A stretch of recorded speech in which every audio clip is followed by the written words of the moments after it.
Have you ever looked in the mirror and thought, how the hell did I get here? We're successful on paper, we're leading teams, we're checking the boxes, we're doing absolutely everything we're supposed to do. But secretly, you're exhausted. You're performing instead of leading, and you don't know who you are without the pressure. If that hit, this episode is for you.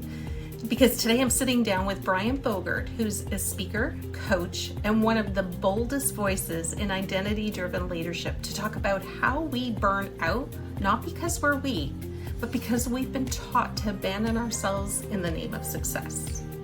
We're naming the real cost of overachievement, the truth about boundaries, and how to lead with your nervous system, not just your resume. Buckle up, because we're not doing fluff today. We're doing truth. We're doing truth, tension, and the tools that bring you back home.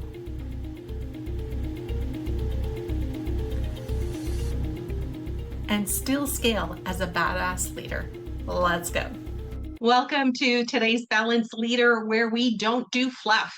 And if you've been chasing results, but haven't stopped to ask who you've had to become or who you've disconnected from to get there, this conversation with Brian Bogert is for you.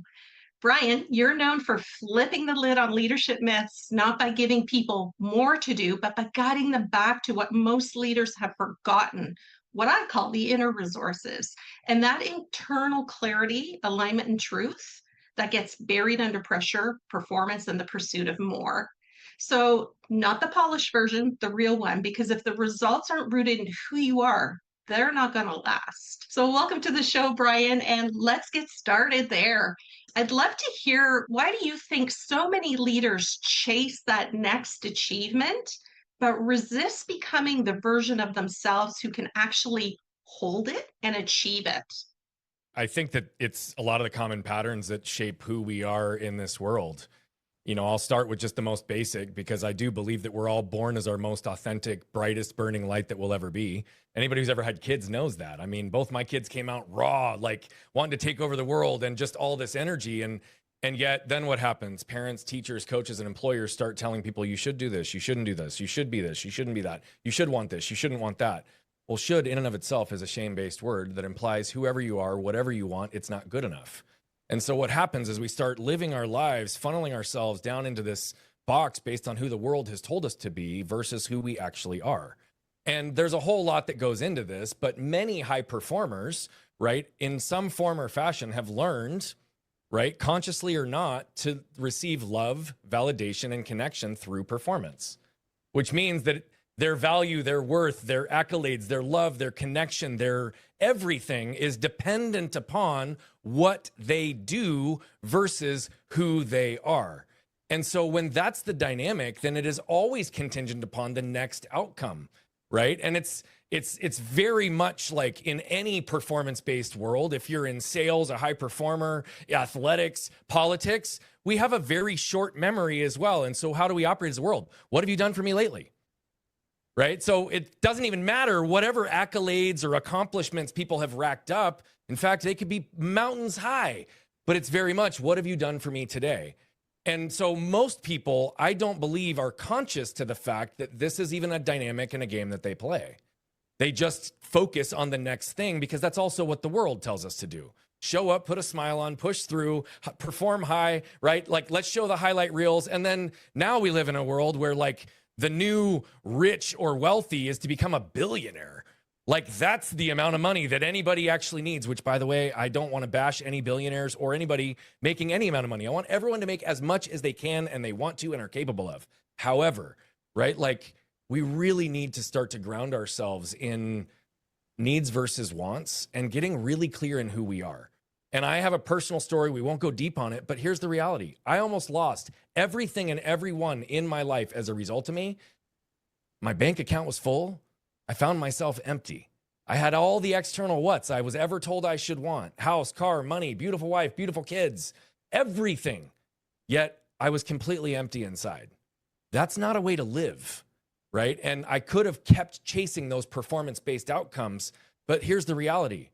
They weren't even feeding me, because when I would happen, I couldn't even celebrate them. I couldn't even acknowledge how amazing it was, because immediately I was on to the next thing instead of being grateful and grounded right now for who I am, what I have, and what I'm capable of. So that's a really simplified version, but I know we'll unpack it more as we go through the conversation. Yeah, that's a boatload to begin with. And I love that, because as you were talking about it, even my mind was going, oh yeah, no, I feel successful when. All right. And we always do that. I'll celebrate when, or I will know I'm Yep. successful when. I know I'll have love when. And to your point, we're taught of what that looks like at a very early age. But I love that you mentioned we don't come into the world with that. So love that. Yeah. So let me ask you, what's something that for you made you successful, that you had to let go of, or you had to remove from your belief in order for you to Mhm. achieve what you want? Because I'd love to give my listeners like real life examples. Let's talk a little bit about what's one shift that you had to make. Well, I will own right out of the gate, there have been many, many, but I'll focus here on one or two that I think really will probably land the hardest. I also want to start by defining success a little bit, because that part has significantly shifted for me. And so I think that the reason I would give two answers is there's a two-part question, right? My old definition of success was genuinely like growth. And it was always about growth, which meant I was stacking everything to my plate, and it was a financial metric. It was about external components. And so success was fleeting. It was always out there. And something that I really needed to like ground myself in to be able to be okay doing that is there's sacrifice that comes when you are in a grind mode that you may or may not even realize is taking place.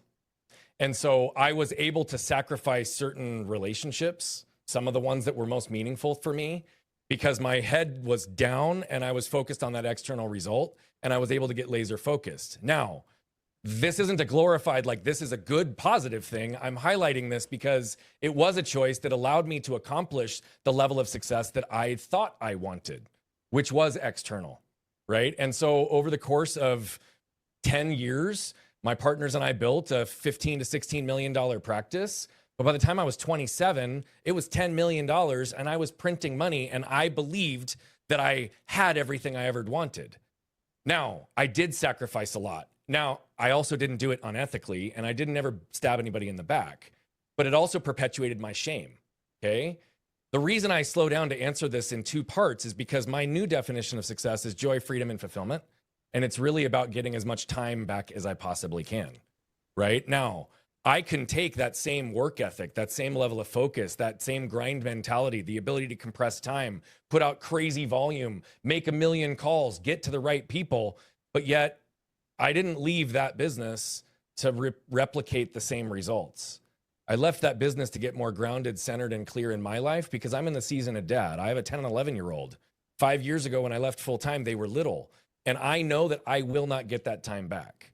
And so for me, the biggest singular shift in this process was getting clear enough in myself so that I could actually effectively negotiate my value and set boundaries proactively up front, and then have the ability to recognize and maintain accountability for myself and for others in what those boundaries need to look like. Why is this so important? Because when I launched my business, I did almost lose everything and everyone, because I did start on the same traditional path, despite the fact that that was not my intent. I went and I replicated those same processes, but what did that lead to? Financial and emotional extortion, and 3 business partners that were not set up in a way that actually allowed for scale and growth. In fact, they completely drained me, my time, my energy, my resources, and they took me out of alignment from who I was and the impact I wanted. I had to do a complete level set with the confidence and clarity in who I believed myself to be, as much as I believed what my wife was reflecting back to me and who she believed me to be that I wasn't capable of seeing. But it's really about understanding, again, my value in a way that I can actually set effective boundaries and not allow that level of extortion. that is the area that I got bit the most. Even in my prior life of success, the level of financial and emotional extortion that I allowed, despite all the positives that I told you, with a bank account full, and yet I was completely empty. I just outworked all the extortion, and yet it all sat right in here. I still was getting completely messed up and completely screwed in certain things because I could not stand on my own 2 feet with clarity, boundaries, and accountability. And that is the biggest shift that has allowed the full level of how I define success to come into fruition. Why? Because today I get to live exactly based on who I am. I know my value. I can articulate my value. Others don't even hesitate to what that value is. And when we communicate early and often and consistently, we actually protect ourselves in a way that we don't need to live in a protected state. Therefore, we actually get all of the positive things that we want. And one of the lessons I teach, just to land this, and we won't go deep on it, is that the second we protect ourselves, we guarantee we disconnect ourselves. My prior definition of success was to prove to others based on the first question you asked, because I learned to receive love, validation, and connection through performance. It was a protective energy that disconnected me from myself and those I cared most about. This layer, I'm deeply connected. I'm not protected, though I can protect if I need to. But that also means everything that I've ever wanted is flowing with seemingly little to no effort. I love that because I'm in the midst of learning more about parts work. I'm not sure how familiar you are with parts work, but definitely the protector comes up a lot. And you can give the protector a name, you can call it the ego, you can call it whatever you want. But I always say, you know what? It's like prehistoric man protecting himself from the saber-toothed tiger, 100%. right? When we talk about fight, flight, freeze, spawn. And I said, now there's no saber-toothed tiger necessarily there, but there's potentially other things that take its place, whether that's financial, because you've got a mortgage, whatever that is. And I love how you call out that, and that was kind of, I like to call it the ego. Sometimes we'll call it the protector, but sometimes it's gripped. Yeah, it's gripping so tight and it's in the driver's seat. We don't want it in the driver's seat. And I've been working through, so how do I have that conversation with it to hear what it's saying, but not to let it guide me the way I don't want to go? Brian, what's one practical step you can take that you feel can soften that hold that it has and move forward while remaining in that integrity that you speak about? I think the first and the foremost is I think we need to understand this concept and how it plays out. And then there's some awareness components that become the most important to be able to start to unwind those patterns, right? What ego is the same thing, right? It's a protective, low frequency energy. It's operating from shame. It's operating from a need to justify, protect, or defend, right? And most of these things, by the way, are cellular memory that are being activated in moments that have nothing to do with what's right in front of us. Right? Even in your current state, like the conditioning of being a 30-year in-house HR person, there are associations to the roles that you've played and what that translates to in your identity that directly connect to moments that even in your own business today, you will still find yourself protecting in a way that's unconscious. Or even if you're aware of it, it's like, wait, why am I doing this? This doesn't make sense, or it's not congruent for today. And so if we understand the concept, I think we all seek and desire 4 things, right? To your point, it's nervous system hardwired. Why? Because the nervous system is there to anticipate risk, threat, or harm to life, right? So anything that our nervous systems react to, in theory, are there to design to protect us. But like you said, the saber-toothed tiger, or you cut your leg 100 years ago, you could die. But that's not the current reality for most of us, especially in first world countries anymore. And so it's the non-real life-threatening components, most of the time emotional, that actually cause our nervous systems to go into full halt. So if we all want these things, we all want to feel safe, we all want to feel protected, we all want to feel seen and understood, and we all want to feel connected. These last 2 are the 2 that we want the most, but they do not happen unless the first 2 do. So the second you walk into an environment and you don't feel connected, seen and understood, certainly safe or protected, it could be a networking event where everybody's handing out business cards and everybody wants something from you instead of for you. It could be walking back in for a consulting job for you, and you're sitting down with a C-suite in a boardroom, and there's a resonant memory around a CEO or a leader that made you feel unappreciated, and therefore you just start shrinking down, even though you have no reason to, right? It could be knowing that you're going to go back to your family's house for the holidays, and your dad, your aunt, and your grandma are going to look at you a certain way, and weeks out, you start anticipating it. Everybody, when they think about like that armor, that need to protect, they understand this, but to make it tangible, think of that 35-gallon black trash bag. Unfold it flat, right? Like an outdoor bin, but make it flat. Don't put the air into it. And now hold that up right in front of you. This is your armor. So the question then becomes, how could you properly expect anyone, your intimate partners, your kids, your lovers, your friends, your parents, your clients, your prospective clients, your community members, to see who you are, what you're willing to do, what you're not willing to do, your heart, your intent, your soul, your desires, your boundaries, your value, your worth, delivered through this opaque force field? And that's assuming that they're not carrying their own that's going to further dilute the message. And so the very first step is we teach this idea of what's called a protector and connector. It's this idea that if I can walk into any room and realize that I'm the thermostat, not the thermometer, then I have the chance to completely change the dynamic, which means if I am in a protective state, it's about learning as a leader to recognize when I'm in a protective state so I can intentionally lower that armor and protection and wrap that layer of protection around the environment I'm in, to ensure that everybody gets everything they want.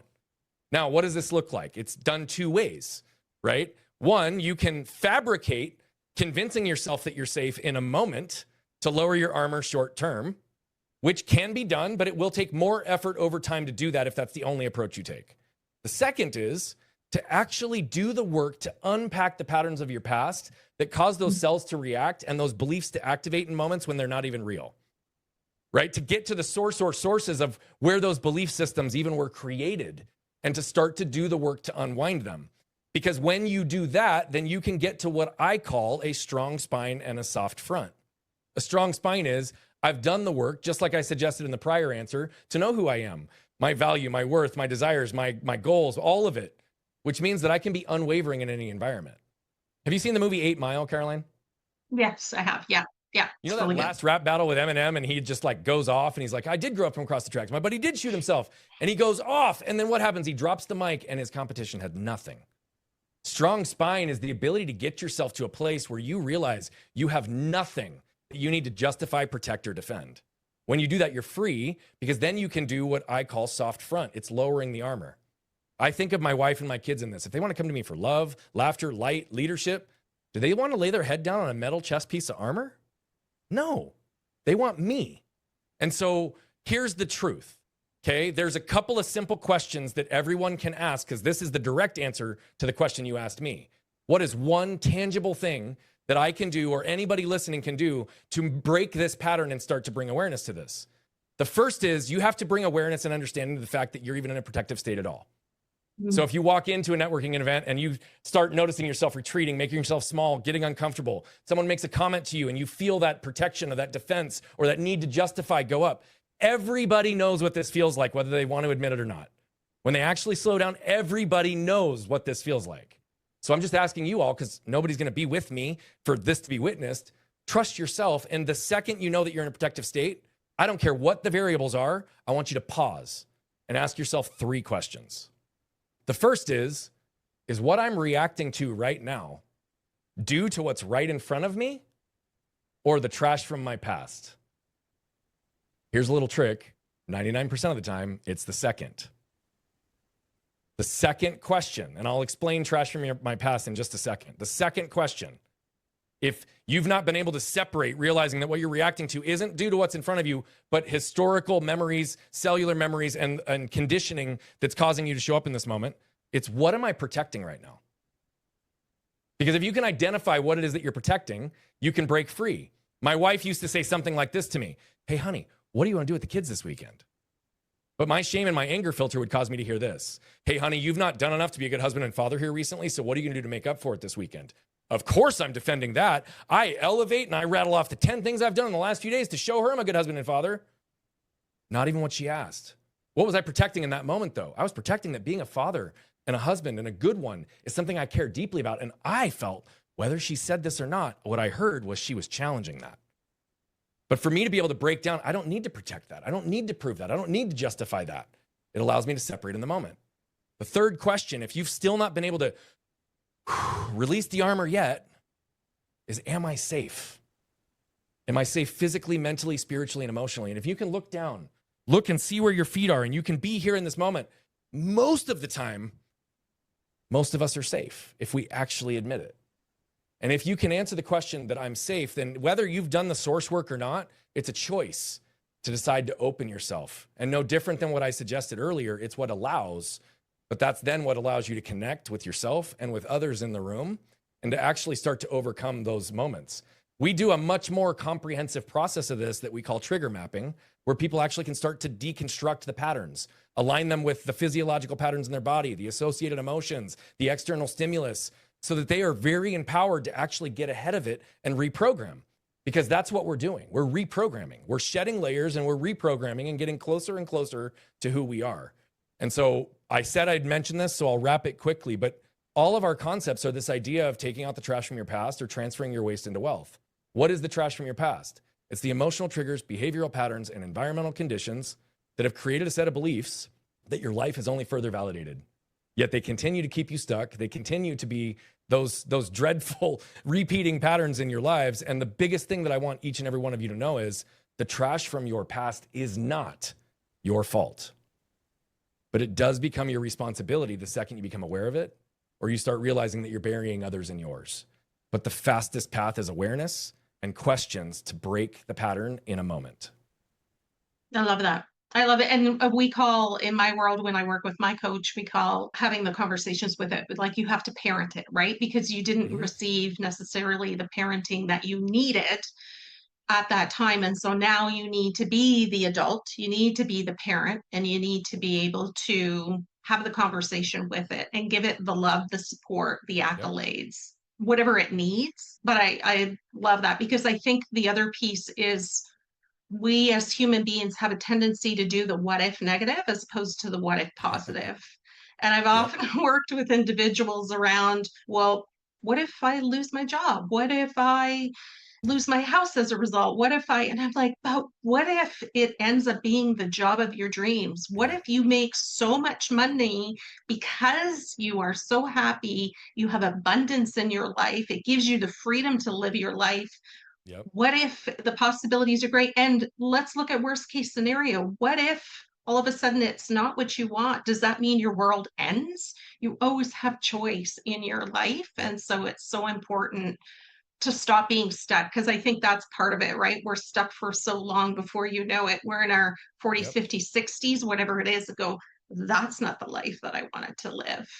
And taking that courageous step. We only exist in waste, and we only get stuck when we stop asking questions. I've said for a long time that I'm only as good as my questions, and I consistently am investing not only in asking better questions of myself, but of other people. But why? Because questions create options and opportunities. With options and opportunities, we can make choices. With choices, we can then take actions, and then what happens? Clarity only comes on the other side of action. Most people think clarity comes because you sit and you get clear. No, you get somewhat clear, and then you put it into the world, and you determine, and I always teach, and I say this, clarity comes in two ways, either challenge or confirmation. But you only get that feedback after the action.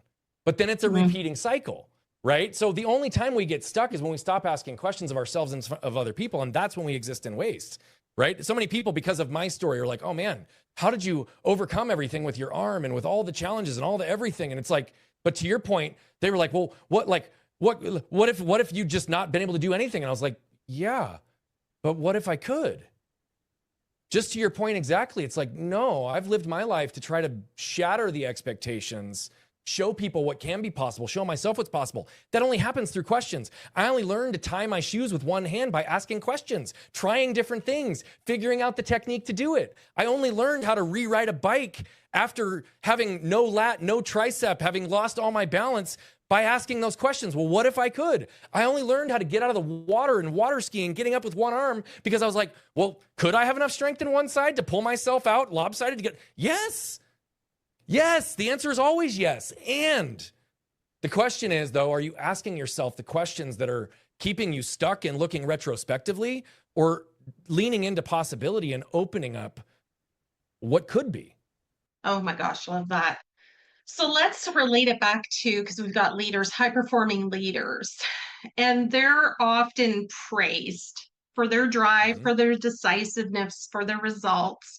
But sometimes in the rush to perform, what causes them to disconnect from a vital inner resource? What happens there, Brian? What causes that disconnection to their inner resource? What have you seen this play out as? Like, what does it cost them when they don't do that?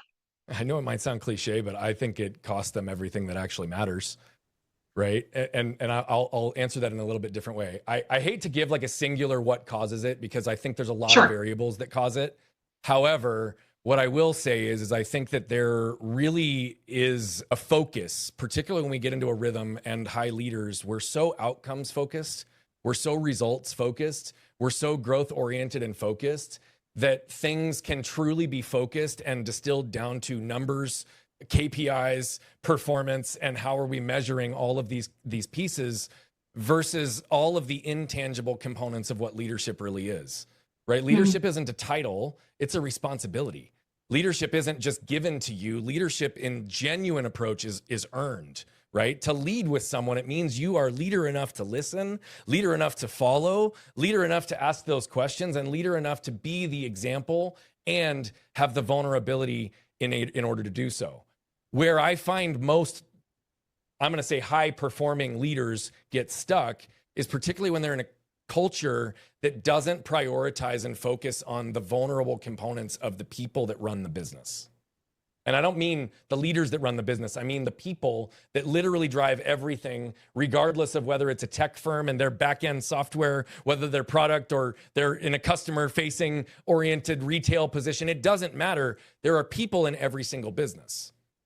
And so often in the effort to grow, to move fast, to systematize, people are taken, their autonomy is taken away, their authority is taken away, their decision-making power is taken away, and their ability to actually be humans through the process gets taken away, because though I talked about boundaries and accountability before, that's all done through the nature of we are also people. So how do we meet them where they are? When we get into a performance-based culture, I lived in one for a long time in one of my old firms. And frankly, it's one of the reasons I left is there was a lot of shame in it, because it was very much a what have you done for me lately culture. And it was very much about performance results. And therefore, there was not a lot of latitude to really be able to understand, like, what were the things that were bubbling up that were causing issues in culture? Where was the mistrust coming from within the teams? Where was the lack of clarity coming from in the leaders that would say, my team never listens to me, or they never seem to get it right? Where was the gaslighting coming from the sales team that was talking on the other side to the service team who was supposedly failing, but it was because of lack of clarity and direction, right? It's people get into this mode where they don't slow down long enough, again, to ask questions and to communicate early, often, and with clarity. And when we do that, we disconnect ourselves from each other and from the results that we actually want. And so that's where I see these organizations dying a slow death, because if there isn't a real heartbeat, if there's not a cultural leader or someone that gives people that hope, that perspective, and it's all about driving towards results, then you miss as a leader, and you miss actually leading and elevating your teams to the potential that they have within them. Because we're not focused on the people, we're focused on the performance. And that, I think, is probably the singular biggest pattern that ties into the shame concept that we discussed, is when organizations lose perspective of why business even exists. Business, by definition, is to create and provide solutions to problems that exist in the marketplace through a transaction or an exchange of value. We forget that the reason we're even in business is to solve problems, to help people, to fix things, whether that's through a product or a service. And so if we don't even have that perspective, how can we grow and be a holistic leader if we're leading only numbers and not people? Yeah, and I like that because, you talked about true clarity, and I call it where you're just in that justified coping mechanism, right? You're Yeah. just doing because you don't know what else to do. And so when we think about people first, because obviously you and I, people first, we know that when people first leadership is powerful, it isn't soft, it's scalable. But I think sometimes there's a belief out there, especially in the executive circles, that Mhm. empathy means giving up control or looking weak or slowing things down.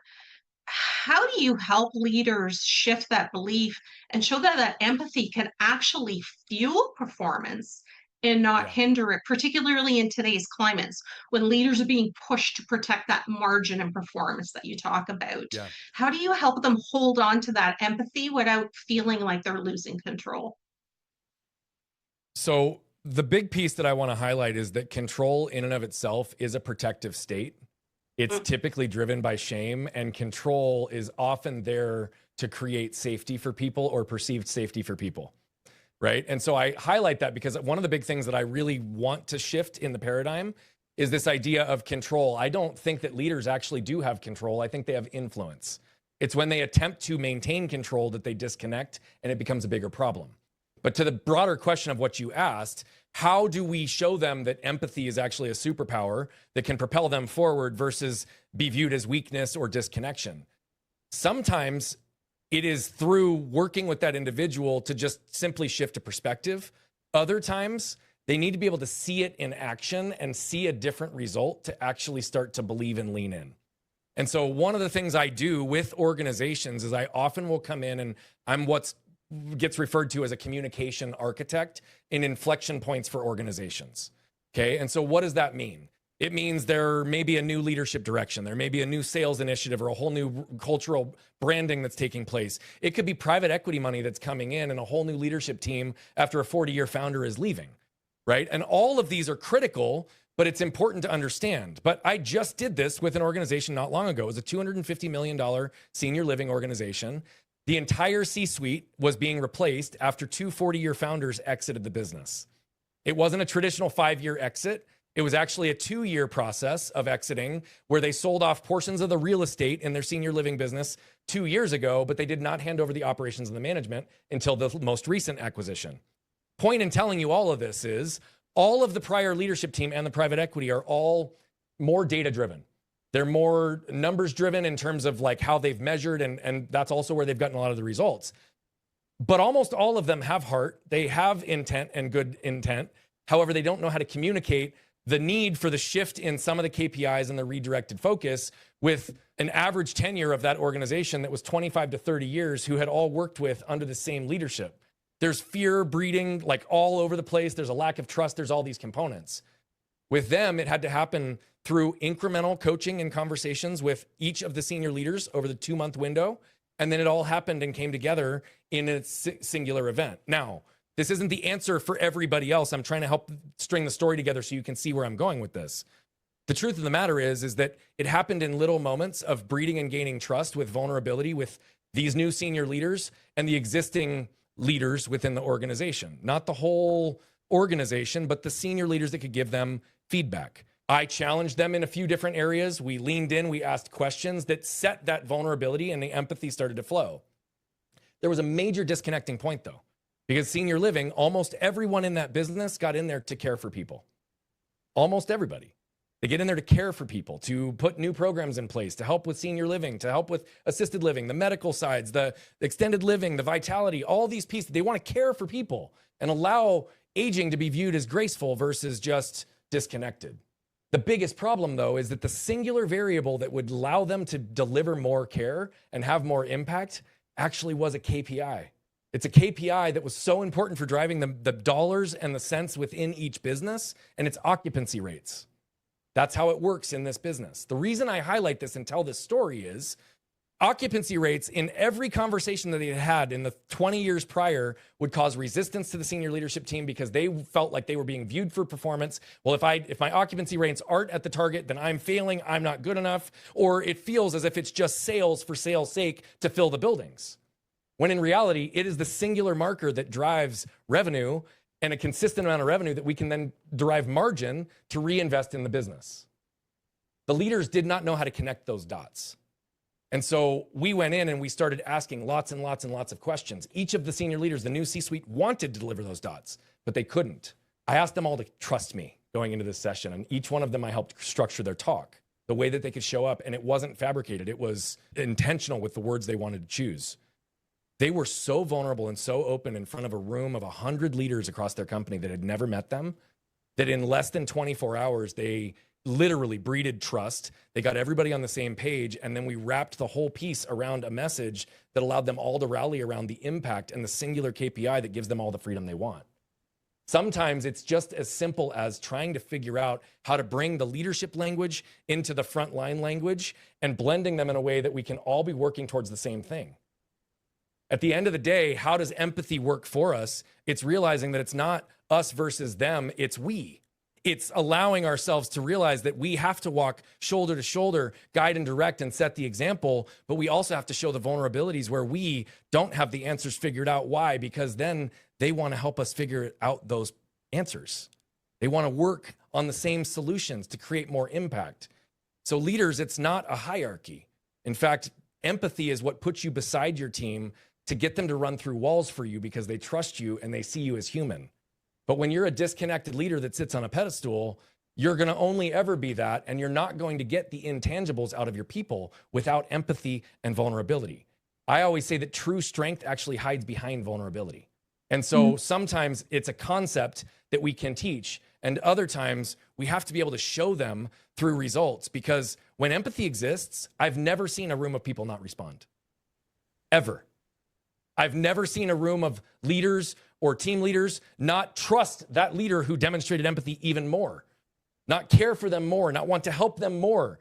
Not if it's fabricated, though, only if it's real. If it's real, then we're good. But here's what I'm going to tell every leader about this. Empathy and vulnerability does not mean that you need to tell everything to everybody. It means being real in the moments that it matters. It means owning up to the fact that you are going through a challenging period of life. You don't have to tell everybody what's happening behind the scenes.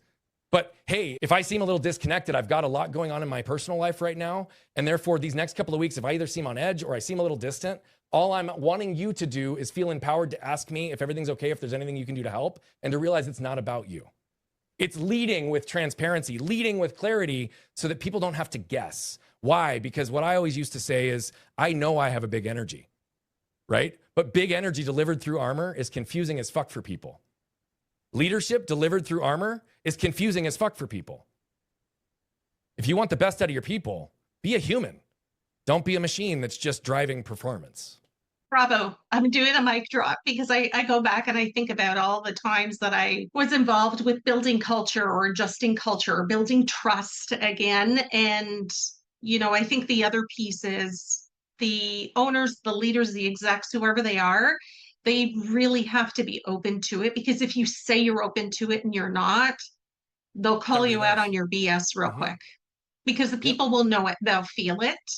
And I think it's, making that change. Communication, I think, is one of the lost arts, if you will, where we don't take the time to listen to our people, hear, and I'm going to emphasize hear what they're saying so that we can answer the questions that they're asking. To your point, I don't have to share everything, but I have to help you, to bring you along.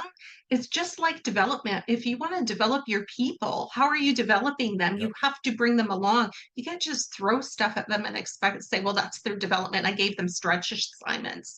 Well, how is that development? Have you been there to help bring them along, to share, to have those open conversations, to be vulnerable and say, you know what, I remember when I did that, this is the roadblock I came across. So I want you to learn from that. I mean, that's what development is. 100%, and you've seen me speak on stage, and I've thrown some things into this, but it's like, I don't hide behind anything. I talk about the financial failures that I've had. I talk about how I almost lost my marriage because of me, because of my anger and the way that I was reacting. And here's the reality. There's so many layers of detail behind each one of those two statements that I'm not saying. But the reality of it is I'm saying enough that it also is relatable to other people, because I've yet to meet anybody who's ever been in any relationship of any type of significance who hasn't had a similar situation, like when my wife asked me what I want to do with the kids this weekend. Right? And so the concept here is not that, again, we have to share every single thing and we've got to be completely open and exposed, though there may be a place and a time for that also. But what does that actually breed? It breeds trust. And here's the other side of it. I was just talking with somebody in a DM just a couple of weeks ago, And they admitted that they were having financial constraints and cash flow problems. I voice noted back to them and I said, I understand. I've been there. And believe it or not, the last time I was there was only 3 years ago. But it was moments that I didn't know if I was going to be able to make payroll. I didn't know if I was going to be able to have the cash flow in. The expenses were in the wrong direction. The revenue was in the wrong direction. It wasn't there. And that was after I had built, scaled, and exited another business. Like, at the end of the day, I don't have anything to hide around that. But what do I have? And their response was, oh my God, thank you so much for telling me that. I look at people like you and I just assume that they've never had those challenges. I assume they've never had financial failure. I assume that you wouldn't actually, and she even said in the beginning when she told me, you probably wouldn't understand this. What do you mean I wouldn't understand this? I've been through it, right? But as a leader, it's about grounding yourself in truth, however you can, however possible, because to your point, it's not about the words that you say, it's about the believability of the energy. And that's the whole point of armor. Right? If you have armor, it changes the energy and people know that they can't trust it. Yet when you're completely open and transparent, people trust that as well. And in all of the times that I speak on stage every single year where I get extremely vulnerable, I share some of the darkest moments in my life from stage, I've never, ever had anybody view me through anything other than a lens of strength and credibility because I've walked the path and I'm willing to talk about it with no shame. It's freedom. And I was just going back to watching you on stage and the story you told and why you're here today, because I was like, I have to have Brian on my podcast because it was so impactful in my life to hear your story. I was like, wow, he's lived it. He gets it. But you were able to take it and use it to make yourself move forward in such a powerful way, as opposed to live in that dark. And, I've often admired people who speak on stage. I've spoken in development, in trainings and workshops, but to stand on stage and speak to people. And then I think, you know what? I've heard so many singers say, yeah, I'm throwing up before I come on stage because I'm so nervous, right? Yeah. It's just something we have in us, but we can overcome it and not have it stop us from living the life that we truly desire, what we're passionate about. That's yeah. Right. Wow. Let's talk a little bit about scaling without losing yourself, right? I want to get real for a minute because, as I said, my listeners love real life, and you've given them some, examples. You're playing a big game and you're impacting billions of lives. Brian, how do you protect your inner foundation while navigating that scale? Because I think that's a fear that sometimes people have of, I can scale, but I may lose myself in that. And I know awareness is part of it, but, maybe give us an example of a moment, a boundary, a habit, something like that, a question that helps you to stay rooted. For me, it is really about putting myself into a position to be as critical without criticism or judgment, but being as critical and discerning in what is actually in alignment for me versus what I believe might be in alignment for me. And what do I mean by that? There are a lot of people who will come into something with these grandiose ideas of building and scaling and creating all of this impact, but then what they'll do is they'll chase what I'm going to call a little bit more vanity in terms of how they're going to do it. And I've done this as well, so I'm going to own this. There were periods when I launched into this business that I even said to myself, well, if I can align with this person because they have this level of followers and they have this size show, or they have these types of people that could be activated, what was I chasing? I was chasing the chance to get exposure. But what does that also do? It puts an expectation on a result that I don't actually have any control over. And it's not something that I'm driving. It's something that I get all high and excited about. I have a client right now that is in the content creation world. Unbelievable story, has well over 1 million followers on all channels, and it's all organic, has no purchased followers. But what's interesting is she went down and got really excited about this concept, this idea, this TV show, but yet there was no real strategy or structure into how the show was going to monetize, how it would be distributed, what it would do. But she was sold this idea by somebody who had a lot of audience in a channel and got her all on board. She's getting ready to go sell sponsorships, and she couldn't even tell me what the sponsorships would support. They get out ahead of their skis with the idea of the result or getting closer to the result that they want without staying consistent in the daily disciplines that really move the needle. Mm-hmm. And so I know I'm giving a little bit of a long answer on this one, but why? Because this is almost like a value stack in some way, right? To get out and have enough clarity in the worth to set boundaries and hold accountability. Like, we need to understand our own value, and we need to understand where those things align within the values of our lives, right? I could be scaling way faster right now, Caroline, if my primary value was not being a husband and a father. Mm-hmm. Why? Because just this year through September, I've turned down over 40 talks that I could have been paid for, gotten in front of people, had things convert and monetize. Why? Because I'm in the season of dad and I'm not traveling more than twice a month right now. No questions asked unless it's a weird variable. So the point is like, I'm grounded in the things that matter to me most, more than I ever have been. Where my time, my energy, and my focus go, so that I can also be really discerning when new things hit the plate.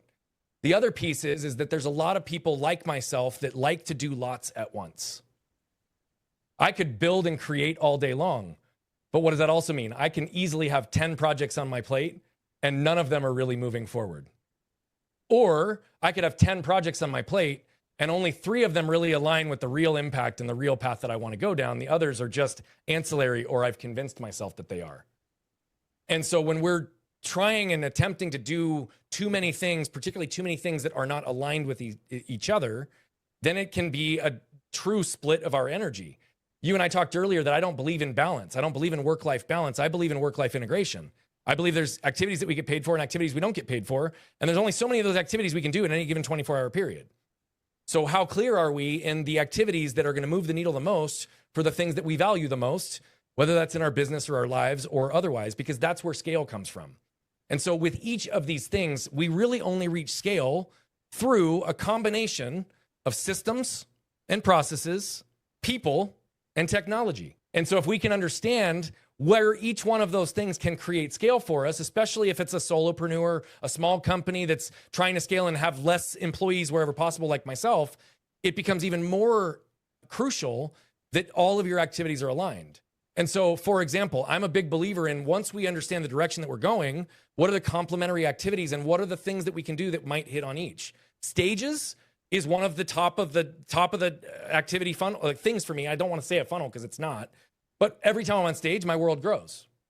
What does that mean? Well, I do keynote speaking. I do consulting at a high level. I do this communication architecture. I do strategic planning and leadership coaching. I do individual coaching for entrepreneurs. We have a mastermind. We have a podcast. I have a whole bunch of other activities that support these efforts. We have AI products, but here's the reality. Every single thing I do is complementary to the other components. Meaning, what am I doing? Every time I get on stage, knowing whichever audience I'm in front of, I have multiple entry points for me to be able to help people, serve people, and actually move my business forward. So every time I get on stage, my business scales. But it's also because I'm very intentional with where, who, and how my whole business is structured. So I think it's clarity in aligning the activities that matter the most versus the ones that you think they do. And I think it's getting very, very clear into aligning the activities and having as many of the things that you're focused on work in a way that one activity could impact multiple revenue sources wherever possible. And then just being as aware, intentional, and aligned as you possibly can. Now, this can look a whole bunch of different ways further into this discussion, but at a high level, 10,000 foot level answer, those are the biggest things that I see is the big components. And probably the last, which I think is important, is a lot of people who try to get into their own businesses, especially service-based entrepreneurs, because many of them are the ones that would do it for free if money was no object, end up just giving themselves a job versus running a business. And they're not critically clear on the things that move the needle the most. And so I always give 3 questions to every business owner that I ever work with. And it's not that you have to move these depending on where they fit today, but having awareness around where these activities fall is important. Any activity that you do in your business ever, I want you to ask 3 questions. Is this something that only I can do? Meaning, is this your zone of brilliance, your zone of genius? something that no one else could do even close to you, because Caroline, you're the only one that can think that way, operate that way, distill the language that way. There's a lot of those things in my business because I can't train people to do what I do. I can teach my concepts, I can teach my frameworks, I can create scale and teach systems, but I can't teach somebody to hot seat coach like I do. Right. I don't have a framework for it. It's based on my life and what I see in a moment, right? So that first thing is this something that only I can do? And spend as much of your time in only that category as possible. The second question is this something that someone else could do or would do proficiently or better? Meaning if I can hand something off and it's got 80% proficiency to what I would do, my time is more valuable than that task. At one point, I would have convinced myself I had to do it because no one can do it like I do it. But the reality of it is that nobody needs to do it exactly like I do it if it creates scale and more exposure and more impact. And so know everything that fits into that list, because whether you're in a position to today or not, you either systematize it, put technology in, or you delegate it to a person. Anything that's in that category. And the last category, which I think is the most damaging, and it's probably the least conscious to most people, is this something that even needs to be done? Mm. See, many business owners or many leaders convince themselves of a set of tasks that they believe have to be done consistently, when in reality, if you're really honest with yourself, they don't actually move the needle. How much research do you need to do before you call that prospect? How much time do you need to do going into a prospective meeting, preparing for a conversation that you have no idea where it's going to go, right? Like, what is your baseline of proficiency to be able to handle things? And what are the areas that just really don't need your time and attention if you're honest with yourself? And those are sometimes the harder conversations to have. But if you can do the few things I talked about in the beginning, and you can layer yourself in understanding clarity with every task in your business, you'll be set up for scale and success. Yes, and I call that right around being intentional with everything that you do. Intentionality, I think, is, we talked about communication as a lost art, but I think intentionality is the other. To your point, we're in that robotic state, do. I was actually coaching a senior leader who wants to become a director, and one of the things we talked about is finding space. You need space in your calendar to be able to develop yourself, strategize, whatever it is. And when you look at your calendar or the tasks that you do in a regular cadence, what are the things that you can get rid of? So I suggested, what I used to do in the corporate world was we would do a stop, start, continue. What are the things we could stop? What are the things we could start? What are the things that, need to continue? And the continue piece could be, well, then we could continue, but maybe give them to somebody else. But one of the things was, she was talking to me about this report that takes hours to do every week because somebody had requested it. Well, what's the intention of that report? What does that person need? We found out they just wanted to look at it. And I was like, you've just saved yourself 3 hours every week running this report, because you don't need to do it, because we didn't find out what was the purpose behind it. Because the other thing is, I may be able to give you something completely different that's going to solve for, that's going to take me way less time. And so I often talk about intentionality in what you do. And when you have time, what are you now doing with that time? How are you growing yourself? How are you integrating some of the things? And I want to talk a little bit about integration, but how are you starting to integrate some of the things to have you think at a higher level, at that next step, instead of just being okay with where you are? And some people are okay with where they are, right? But those that want to grow, let's talk a little bit about integration, because I know you and I, before we hit record, talked about balance. And I like I said, I say to you, for balance is how many hours am I spending at work versus how many hours is for me, because we work to have a better life. And I think we forget that a lot of the times. And I know I did. When you think about integration, and I think that's a big piece, even in learning and development, I can teach you all sorts of things. You can go, hey, great, but if you're not integrating it, if you're not embodying it, it's not going to change how you live. How do you guide individuals around why it's so important to integrate or embody, leading from wholeness in your life, whether it's personal or professional? I'll leave it open at that. Well, I'm going to answer that question in two ways. The first is to the second part of what you just asked, that last question. How do I get people to understand the importance of embodying? It all goes back to the energy conversation and the protection and the disconnection that we've discussed so far today. Why? Because so often, like in my business, I am the product, right? Today, though I have products that I sell, I am the product today, meaning people are hiring me, for what I can do on stage, for what I do in a boardroom, for what I do with individuals and leaders. However, if they're hiring me for the product, for what they think they're going to get from me through this process, and I myself don't embody the same principles that I'm teaching, will they trust me? Will they feel congruence and understanding of like, oh, it's like a chef that won't eat their own food. It's like, wait, you'll cook the food, but you won't even eat it yourself? It's like, what do you mean? Right? Like, I say this, and this is true for many people in the position that you're in right now, new coaches, new leaders, new consultants, service-based entrepreneurs.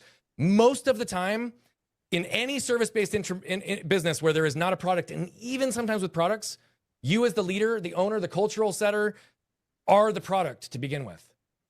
So if you yourself are not embodying the principles that you teach, the philosophies that you teach, the showing the use case, and again, not for a fabricated way, because people will sniff that out. But if you yourself are not doing something and you yourself don't live in congruence with what you're teaching, why would anybody else buy it from you? First and foremost, that's the big piece.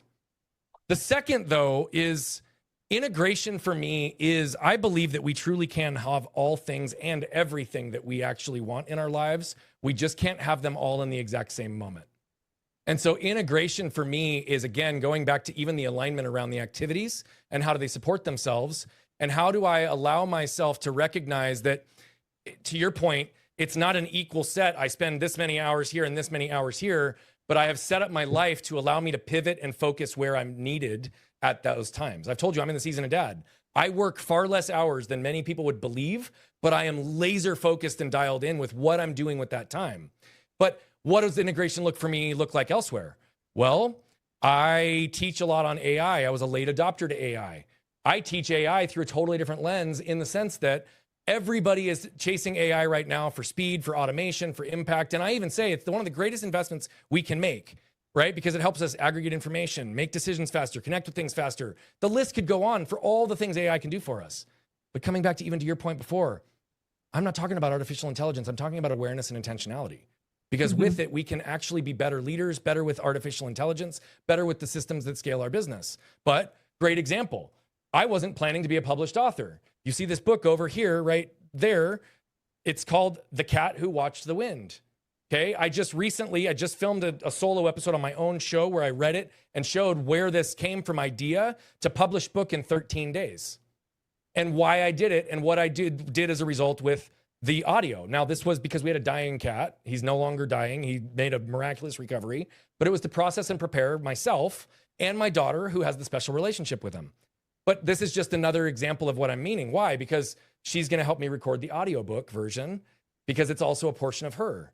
My daughter, I have been working with for the last year, and we have been working. She's a creative. She loves to do creative things. So what have I done? I've helped her build an AI-based drop shipping t-shirt business where she can create designs. She understands cost of goods sold. She understands inventory, where we want to do it in the traditional sides. She understands drop shipping. She's learning the whole process. She's 10.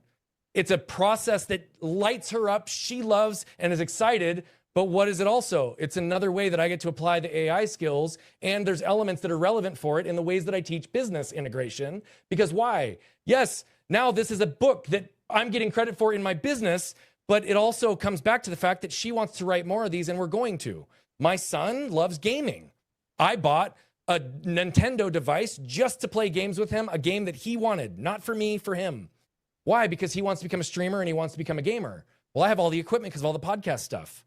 We haven't actually released one to date because I'm in the process now of getting him to learn editing, because what I've told him is, dude, I'll play with you. I'll do all these things. We'll even run the channel together. But you're going to do all the editing. You're going to do all the posting. You're going to learn the process, right? Not for the sake of business. However, it is a very tangible business approach for everything I teach as well. And it's a hobby and an activity I get to do with my son, right? And so those are just two examples that they want to do those things with me. They've asked to do those things with me. I could sit here and say, well, no, those are in the business category. Let's go do these other things. But instead, I'm teaching them both business, functional skills, abilities to do things. And I'm getting to be in my business, learning the technology, and being a really present, good dad all simultaneously. Integrating your life is, again, not having to have those harsh walls of saying, well, this doesn't fit here, or it does fit here. It's, well, what if it could? What if part of my business takes off and it's actually to support my daughter's business and she has more success than me? Awesome. Awesome.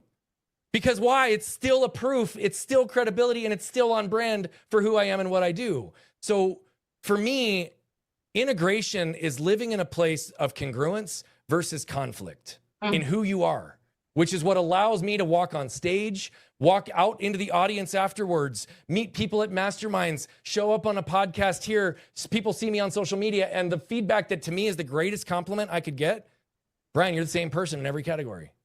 Yep. Because I'm integrating and embodying who I am and what I believe in everything I touch. And when that happens, no different than the scaling answer in business, when that happens, they're literally, it's intangible for many people, but there is a momentum and a flow and an abundance and an ease that starts to get created in your life when you're living in congruence instead of conflict. Wow.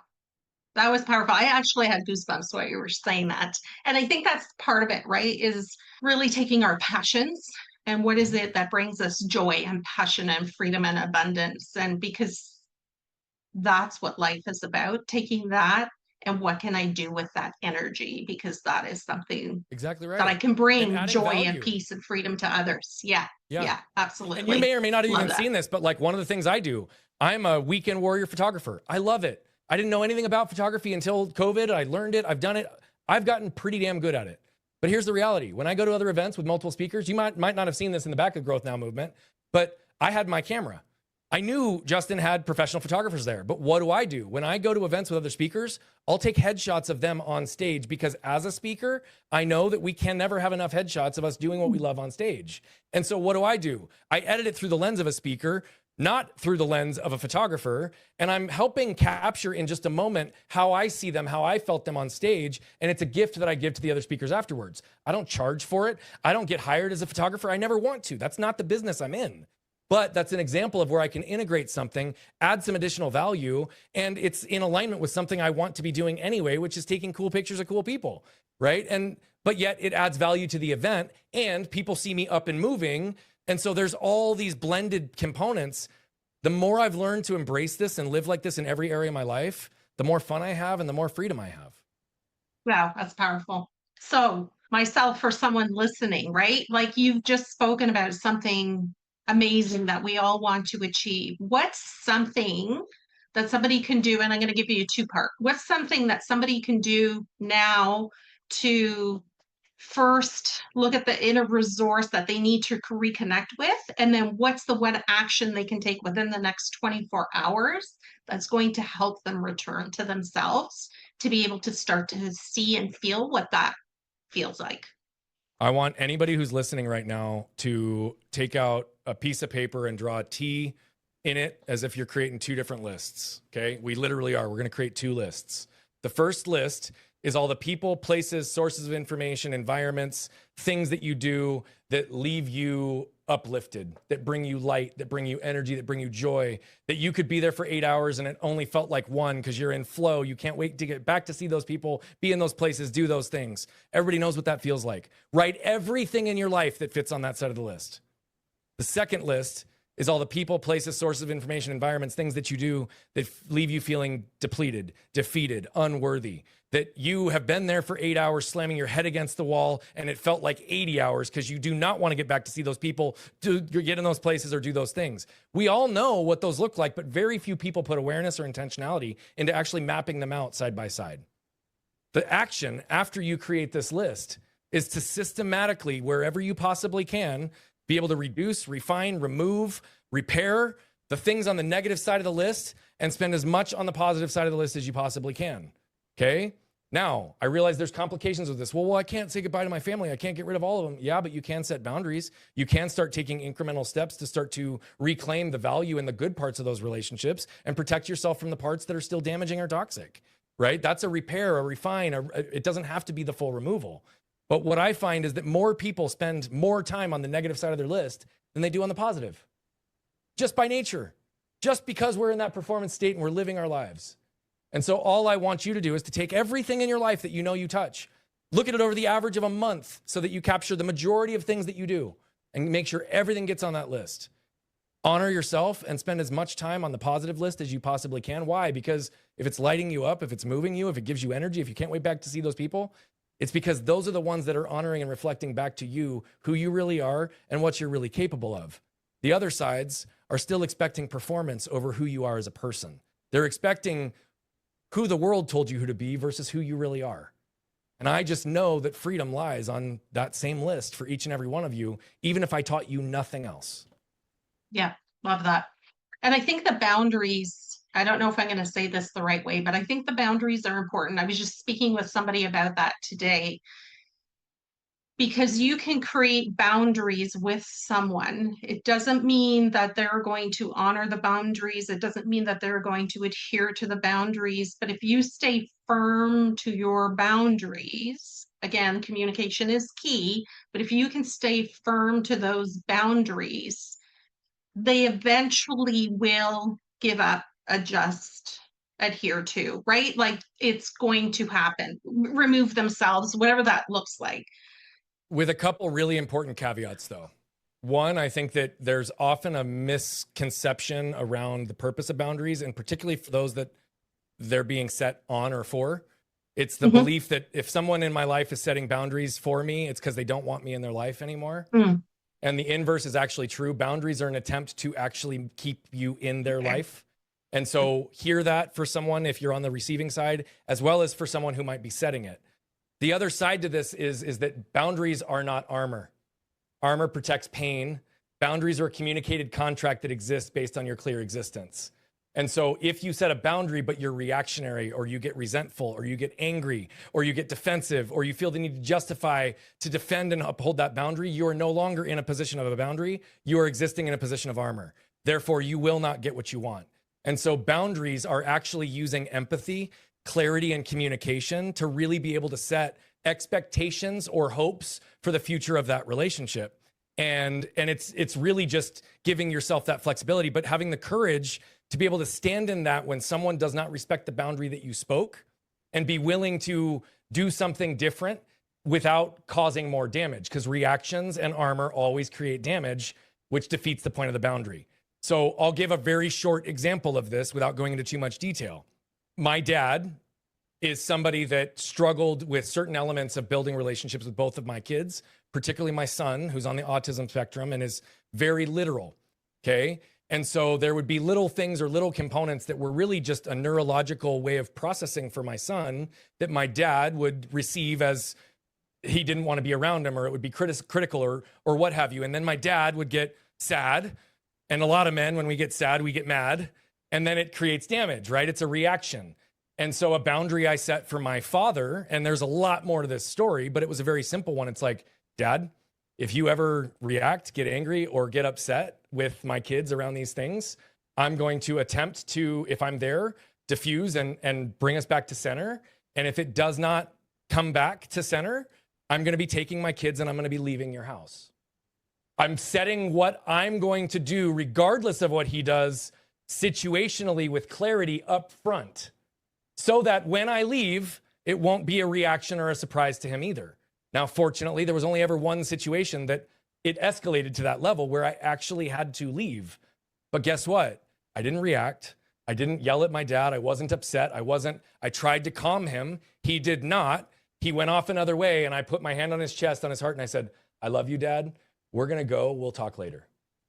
A boundary is holding in confidence and conviction what you know is best for you and those that you love and are trying to protect, regardless of any other variable. But the reaction and the defense and the armor will derail and discredit all of the progress you could make. And so I say this because boundaries are very effective, but not if they become armor. I love that. That's beautiful. Thank you. Brian, how can people find you before we go to my hot seat for you? Where can people find you? If you're online, you can find me at brianbogert.com. There you have access to a variety of other things. Not all of our programs are listed there. So if there's real interest in pursuing something and you don't see something, reach out. Our podcast, Flipping the Lid, is there as well. But if you're a social media person, I am at Bogert Brian on all channels, including YouTube. we're on a mission to impact over 1 billion lives as quickly as we can by reducing the level of suffering that exists on this planet. The only reason I say that is because 99.9% of those people will never pay me $1. We put a lot of free content out there. We put a lot of resources out there because we genuinely focus on creating impact, because I believed that moved people move people. So if you felt moved by anything today, whether or not it causes you to want to lean in to my world further, I'm okay with that. But what I would ask is, if you got moved by anything today, reshare this episode so that more people can hear it, right? Reshare and reteach any concept that you took, because if you can move it through your world, it has the same ripple effect of movement through other people's worlds.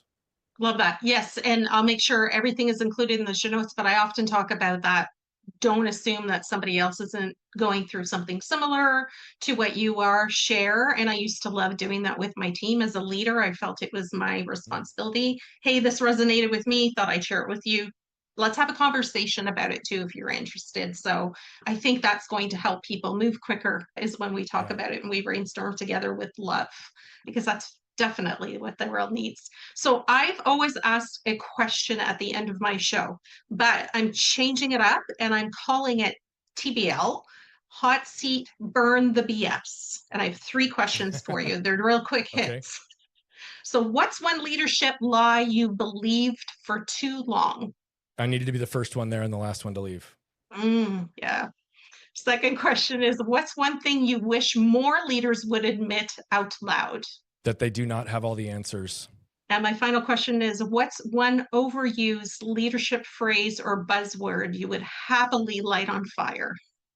Should. I'm tired of leaders and organizations shoulding all over their people.